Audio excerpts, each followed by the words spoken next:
Don't forget to subscribe, and turn on notifications. We upload daily, and check the source of this video to view all the images and videos if there was any. Media playback is unsupported on your device. Media caption: Why is the Aquarius migrant rescue ship empty? Secure centers for migrants may be set up in EU states to process asylum claims under a deal reached after marathon talks at a summit in Brussels. The controlled centers would be set up by EU states on a voluntary basis, and migrants whose claims were rejected would be returned. Refugees could be resettled in EU states which agreed to take them. The deal follows weeks of diplomatic wrangling over migrant rescue ships, and which country should take them in. Coast Guard officials said on Friday that around 100 people were thought to have drowned off the Libyan coast, with 14 rescued.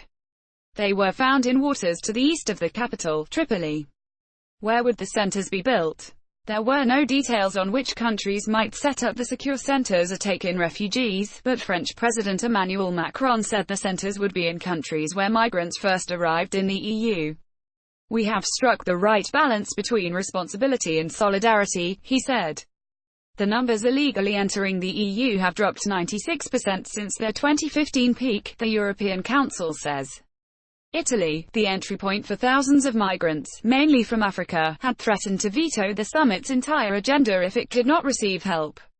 After this European summit, Europe is more responsible and offers more solidarity, said Italian Prime Minister Giuseppe Conte. Today Italy is no longer alone. But German Chancellor Angela Merkel said more needed to be done to resolve disagreements. Migrant prisons, by Adam Fleming, BBC News, Brussels. A few things stand out as wins for Italy's new Prime Minister. The summit's conclusions now include a statement about the need for boats that pick up migrants in the Mediterranean to respect international law. But the big one is approval of the concept of closed, secure processing facilities for migrants arriving in the EU. Some say this will make it easier to send back people whose claims for asylum are rejected. Others are already describing them as prisons. This paragraph is full of caveats, commas and subclauses, all the hallmarks of something drafted in the middle of the night. Another striking pledge is for an ambitious partnership with Africa. That's the EU trying to balance its tough internal approach with a friendly external one, and offering incentives to North African countries to host facilities where migrants can be assessed for resettlement in Europe. The 28 EU leaders also agreed several other measures. Strengthening external border controls, and boosting financing for Turkey and countries in North Africa. Exploring the possibility of regional disembarkation platforms, which are aimed at breaking the business model of people smuggling gangs by processing refugees and migrants outside the EU. However, getting North African countries to host such centers could be very difficult, and Morocco again on Thursday rejected the idea. Internal measures taken by member states to stop migrants moving within the EU, which the agreement said undermined asylum policy and the border-free Schengen travel area.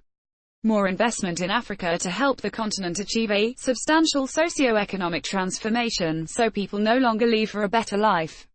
Further work to reform EU asylum policy, including changes to the so-called Dublin regulation under which migrants must be considered for asylum in the first safe country where they arrive. Whose needs does the deal meet?